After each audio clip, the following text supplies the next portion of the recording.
Добре дојдовте во уште едно издание на Се за најмалите. Не очекуваат едукативни прилози, забавни моменти, креативни содржини и позитивни приказни кои инспирираат. Нашата цел е преку интересен и модерен пристап да им понудиме на најмладите нови знаења, мотивација и квалитетна програма.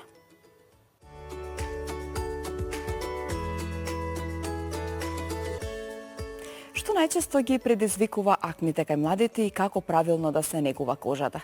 Дерматолог ќе даде совети за третман, хигиена и превенција.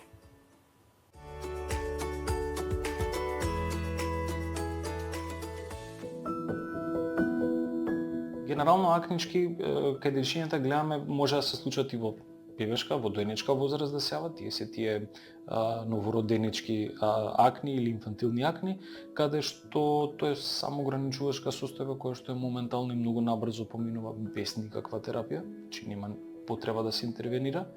А она вистинска смислена збор која ќе кажеме за акни настанува во пубертетот или пубертетските години кога ќе завлезат дечињата, независно дали е машко или женско дете, пубертет е пубертет и горе-доле тука е почетокот на појавата на акни. Се разбира, не секој детенце може да развие акни, но секој дете ќе развие црнки. Значи тоа е знак дека се буди кожата, се будат лојните жлезди и едноставно тука настануваат оние првични симптоми. Најчесто е лицето, и тоа е прво, воедно, почнува носот, односно Т-зоната, вака народски позната Т-зона, тоа е носот и делот од челото, почнуваат пред се како црнки. Црнките ние ги викаме комедони, и тоа комедониот отворен тип, затоа и се црни, кои што, знаеме, нели со истиснување, да ги извадиме, да ги изчистиме, знаеме сите што се црнки. Наредна фаза се појавата на папули, тоа се ситни црвени акнички, кои што може да предат во папулопустули. Тоа е наредната форма на акни, каде што на таа црвена брунка или акна, или како се нели ја викаат луѓето, да се јави гнојче.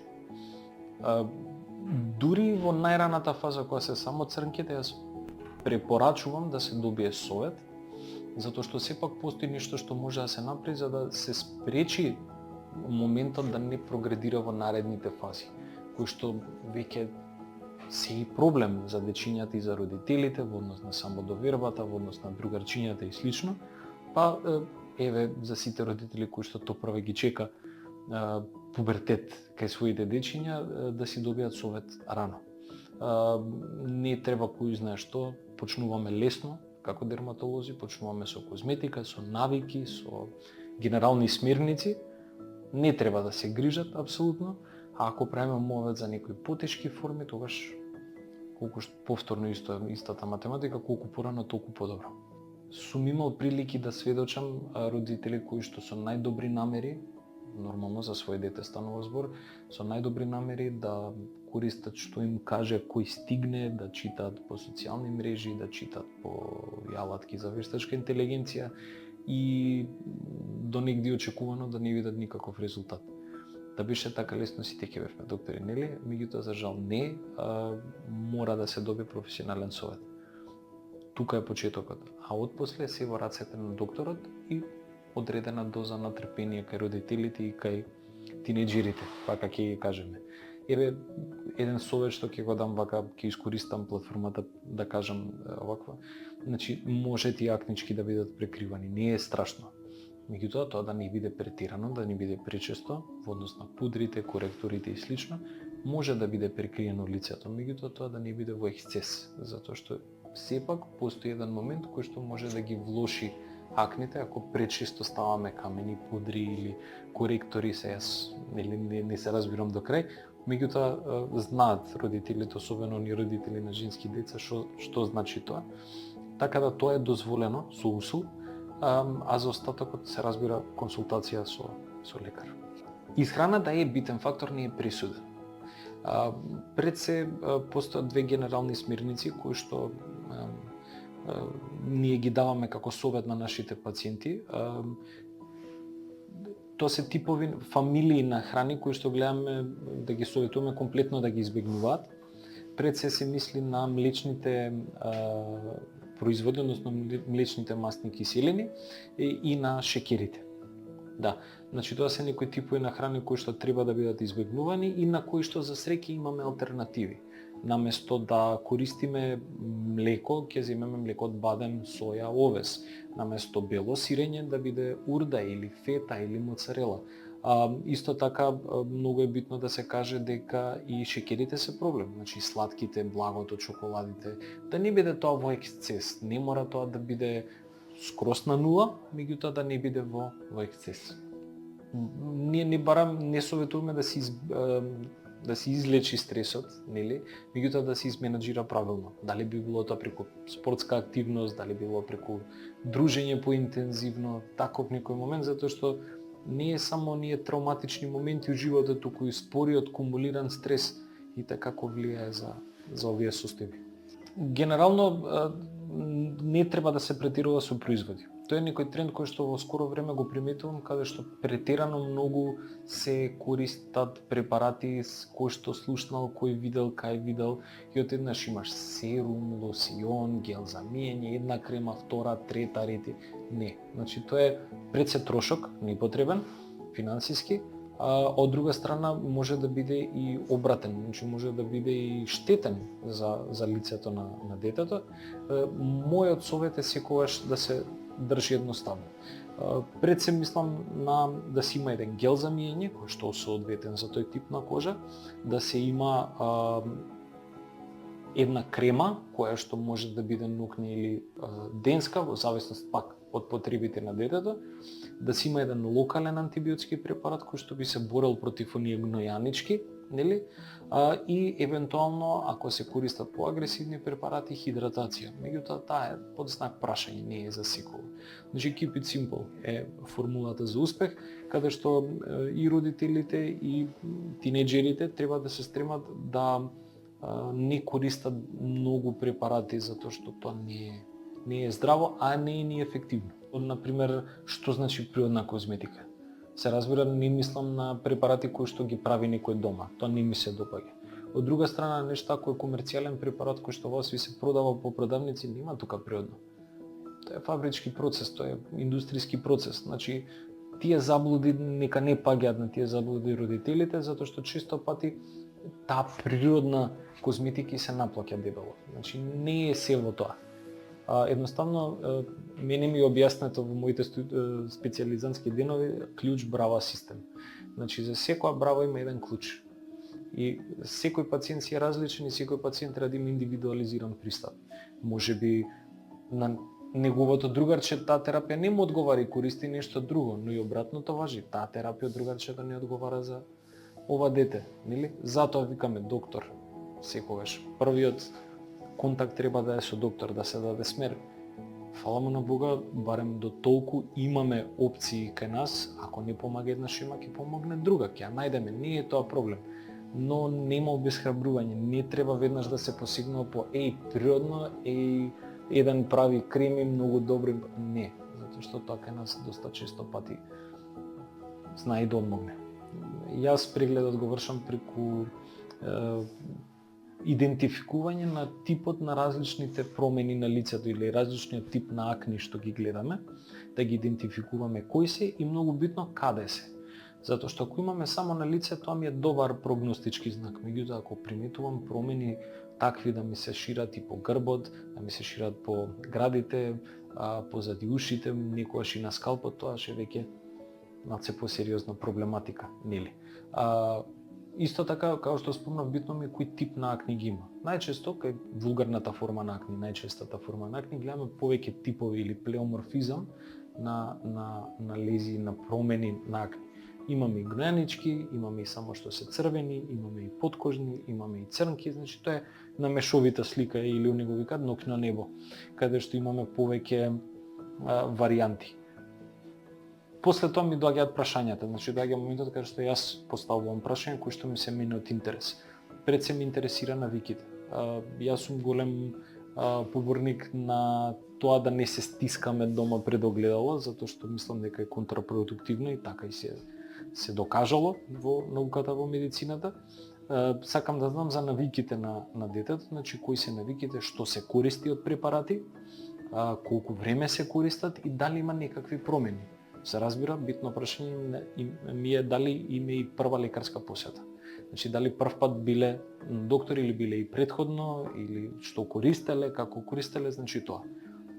Потоа ја пишувам терапијата која што ја сметам дека е неопходна за конкретниот пациент, и завршуваме со совети кои што ќе одат во контекст на промена на некои навики или задржување на некои здрави навики, нели, за да се заобиколи целата слика. И тука е моментот каде што се обраќам кон родителите да им кажам дека акните се маратон, не се спринт. Значи не можеме да очекуваме резултати последна недела или после две. Тој е процес кој што трае, впрочем не сме ние посилни од мајка природа, не можеме да го спречиме процесот на пубертет, но можеме убаво да го ограничиме, за да не прогредира тоа во нешто полошо.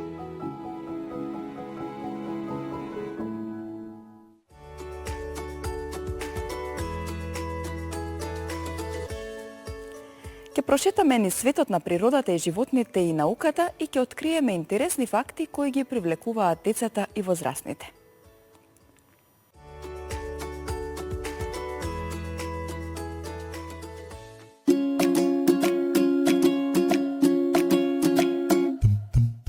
Природонаучниот музеј на Македонија е еден од најстарите од ваков тип во Македонија. Тој е основан далечната 1926 година од големиот природонаучник доктор Станко Карам. Оваа година е јубилејна година на музеот и тој слави 100 години чувар на природното богатство на Македонија. Во музеот можеме да видиме богати збирки од различни области, односно да ја видиме целата слика на геата, флората и фауната на Македонија. Значи, најпрвен започнуваме со изложбата на минералите и карпите, потоа продолжуваме со фосилите кои се пронајдени на територија на Македонија. Следната изложба која може да се види во постојаните изложби на музеот е збирката од ботаника, значи растенијата кои ги имаме во Македонија, ендемитите и македонски и балкански ендемити. Потоа следува збирката или изложбата на безработните животни, вклучително инсектите, кои се најголемата група на животни кои ги имаме како видови. На горниот кат од изложбата може да се видат сите рибни животни, значи рибите, водоземците, влачугите, птиците и цицачите. Во музеот имаме околу 330.000 примероци, од кои 4.000 само се изложени како музејски експонати низ изложбените простори. Другите експонати се чуваат во музејските депоа, за кои се грижат стручните лица кои се одговорни во секое одделение. Музеот постојано се обидува да ги следи иновативните трендови на музејските активности, за да можат младите да видат интерактивни содржини и кај нас. Со тоа што во текот на годинава ќе продолжиме со реновирање на дел од музејските простори. Значи, ќе воведеме нова едукативна соба. Ние викаме така наречена магична соба, значи се надеваме дека таа ќе биде атрактивна за најмладите. Во неа ќе се прикажува интерактивен филм, краток, кој на почетокот ќе биде за еволуцијата на земјата, за геолошките периоди и за развојот на живиот свет. Понатака ќе следуваат и други филмови кои ќе можат да ги проследат. Значи тоа ќе биде како нешто виртуелна реалност, значи самиот посетител кога влегува во просторијата или во собата, ќе има можност да започне и да се најде во значи областа каде што земјата го започнува својот почеток. Зависно од возраста на децата, најчесто највоодушевени не само децата, туку и сите посетители се од бивните на мастодонтот или фосилен слон кои се пронајдени на територија на Македонија и се стари 8 до 10 милиони години. Значи тоа е едно од највпечатливите експонати во музеот. Се разбира и другите делови од музејската поставка исто така се интересни, како на пример инсектите. Децата се воодушевени кога ќе видат колку различни инсекти ние имаме, колку различни птици, риби, значи колку се воодушевени од тоа што ќе ја видат големината на реалната големина на животните и ќе можат тоа да го направат од блиску, затоа што никогаш во животот најверојатно нема да имаат таа можност да стојат толку блиску до мечка или до рисот и така. Во музејската збирка има голем број на видови кои имаат голема конзервацијска вредност. Ќе ги издвојам балканскиот рис како критично загрозен и најредок цицач на Балканот. Потоа кафеавата мечка која е строго заштитена во Република Македонија од 2004 година. Црниот штрк кој ретко некој го има видано во природата. И видрата која представува индикатор за чисти и здрави води. Изложбата има голема едукативна вредност затоа што можат активно да учат, да ги видат визуелно примероците, значи можат да добијат осет за големината, формата, значи подетално да ги опишат видовите, да ја видат биолошката разновидност која Македонија ја нуди. Посетата на музеот исто така поттикнува интерес кон биологијата, природните науки, природата и науката, што е многу битно. На крајот завршуваме со порака за заштитата на живеалиштата на соодветните видови, кое е многу битно за сите живи организми. Природно-научниот музеј на Македонија секогаш значи на крајот на изложбата има поставена порака на која гласи нивниот опстанок зависи од нас. Тоа е пораката која ние ја испраќаме на секоја едукативна прошетка низ музеот, дека е битно да се заштитат животната средина и паметно да се користат природните ресурси, за да можат да опстојат сите видови кои ги имаме, затоа што пораката што сакаме да испратиме е дека секој организам си има своја улога во синџирот на исхрана и во природата, затоа треба да се грижиме за сите подеднакво. Дополнително сакам да нагласам дека оваа година, јубилејната година на музеот, организиравме и еколошка акција, значи засадување на 100 садници, јубилејно за 100 години на Природонаучниот музеј. Се реализираше на Велешко езеро Младост во соработка со локалната заедница. На сите дечиња кои не го посетиле музеот, сакам да им порачам што побрзо да дојдат во музеот и да ја слушнат приказната за природното богатство на Македонија. Ние сме тука за да им го доближиме навидом познатиот свет, но кога ќе дојдат посетителите и малите дечиња во музеот, се воодушевени од она што ќе го видат и не веруваат дека навистина потекнува од Македонија. Токму тоа изненадување и восхит е дел од искуството што сакаме да го создадеме, учење преку доживување и откривање. По повод 100 години јубилеј на музеот реализираме низа на активности во текот на целата година. Дел од нив се веќе реализирани, а дел од нив остануваат да се реализираат до крајот на годината. Од реализираните активности ќе издвојам работилници од област на минералогија и палеонтологија, презентација на музејската збирка од копнени полжави, потоа работилница од терен до музеј од областа на ботаника.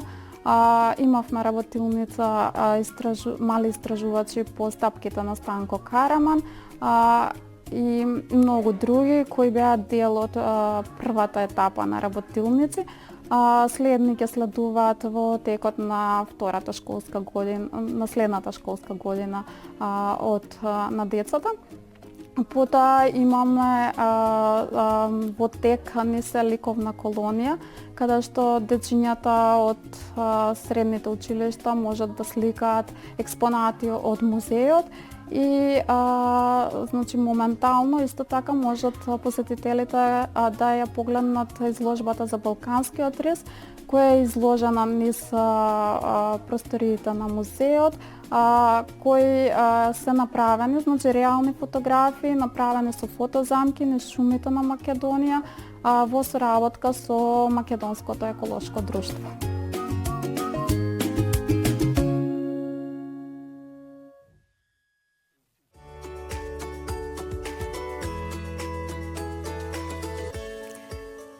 Со стручно лице разговараме за проблемот со неспуштени тестиси кај децата. Кога се открива состојбата и зошто е важна навремената реакција?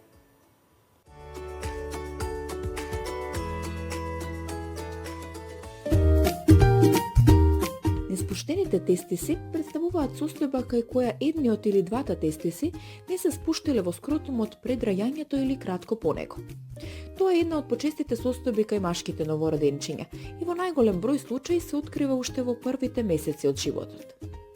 Кај бебињата родени пред време, оваа појава е уште почеста, бидејќи спуштањето на тестисите нормално се случува во последниот период од бременоста.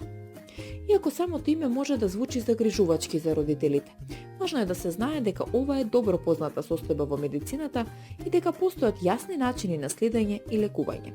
Во најголем број случаи децата не чувствуваат болка, ниту непријатност поради самата состојба. Малите деца обично не се свесни за неа, особено во најраната возраст. Повеќе грижи и прашања имаат родителите, кои често чувствуваат страв кога ќе слушнат дека нешто не се развива како што треба. Затоа е важно темата да се објаснува смирено и без паника. Кога спуштањето на тестисот самостојно нема да се случи, лекарите внимателно ја следат состојбата и одлучуваат кога е најдобро да се интервенира. Како што детето расте, состојбата може да има и емоционална страна, особено ако остане нерешена до подоцнешно детство. Некои деца стануваат посвесни за сопственото тело, особено во периодот кога почнуваат да се споредуваат со врсниците. Токму затоа е важно родителите да разговараат со детето со разбирање и без создавање чувство дека е нешто срамно или страшно. Поддршката, нормалниот пристап и довербата кон лекарите играат голема улога во тоа детето да не развие страв или несигурност поврзана со сопственото тело. Постојат решенија за оваа состојба и денес таа успешно се третира во најголем број случаи. Најчесто третманот вклучува мала хируршка интервенција во која тестисот се поставува на своето место. Машките деца во принцип секогаш треба да се родат со двата тестиса во скроталните кеси. Лево и десно скротално кесе и во двете кеси треба да има присуство на тестис. Може да се почека до 3-тиот, 4-тиот, најдосно 6-тиот месец да тој тестис се спушти во скроталното кесе, меѓутоа најбитно е детето да ги има двата тестиса. Значи, првиот преглед е дали детето да ги има двата тестиса, второ е каде се наоѓаат тие тестиси.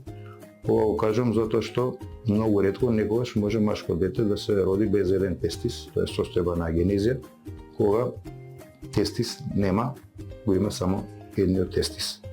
Крипторхитичен тестис е класичен неспуштен тестис кој што секогаш се наоѓа високо во ингвиналниот канал и кај тој тип на тестис крипторхитичен секогаш е потребна хируршка интервенција. Има ретрактилни тестиси кои што се наоѓаат во скроталното кесе, меѓутоа мускулот кој што се наоѓа во ингвиналниот канал при дразба го повлекува тестисот нагоре и видливо е под голо око како тестисот се движи во скроталното кесе нагоре надолу. Тие тестиси треба да се следат со редовни контроли до третата, односно најдоцна до 6-та година.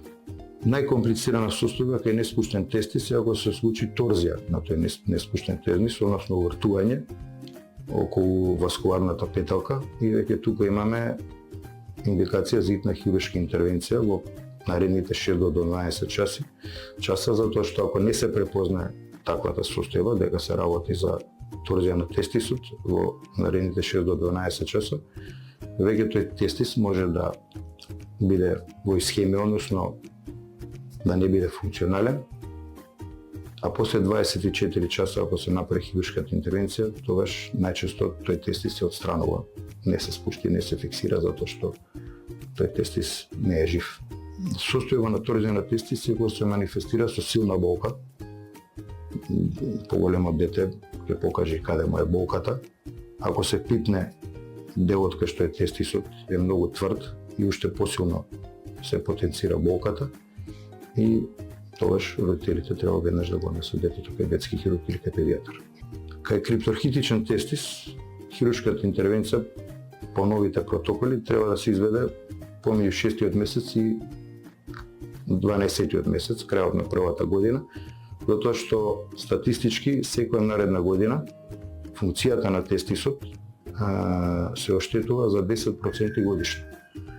Односно, веќе кога детето има 14 години, крипторхитичен тестис ако не е спуштен, тој тестис е нефункционален, во смисол оштетени се сперматозидите и затоа веќе кога имаме индикација крипторхизам, треба помеѓу 6-тиот месец и крајот на првата година се направи хируршката интервенција.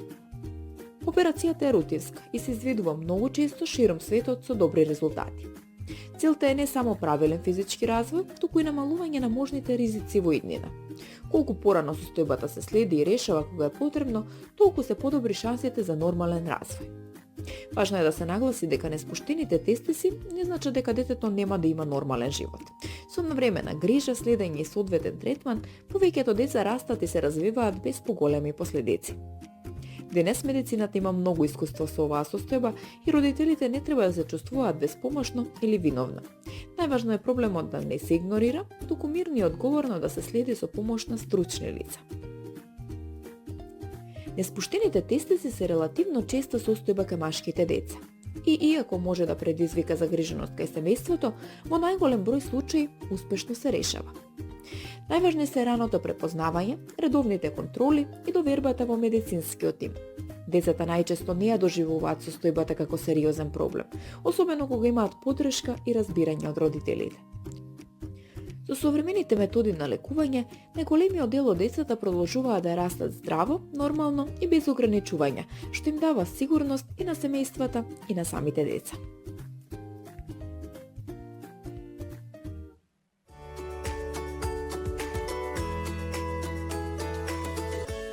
Следува забавен анимиран дел резервиран за најмладите гледачи.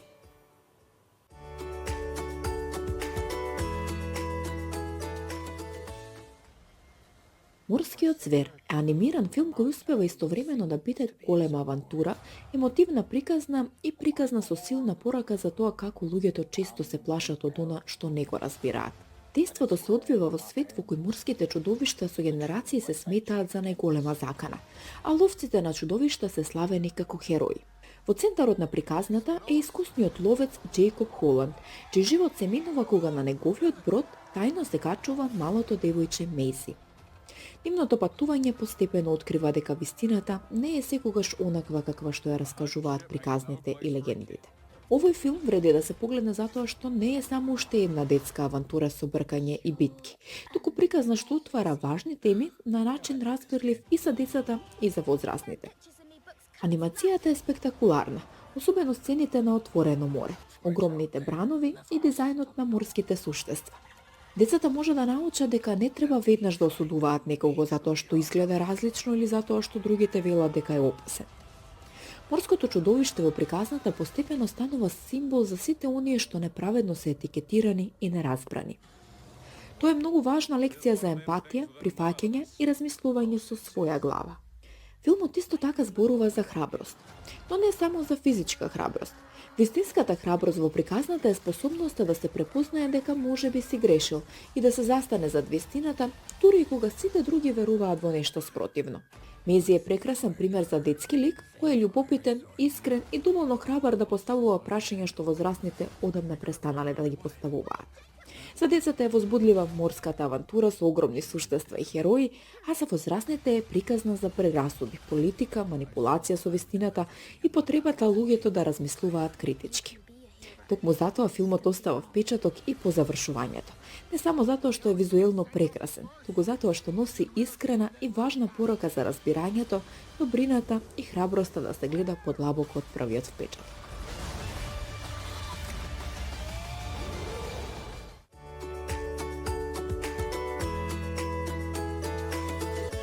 Се гледаме следната седмица.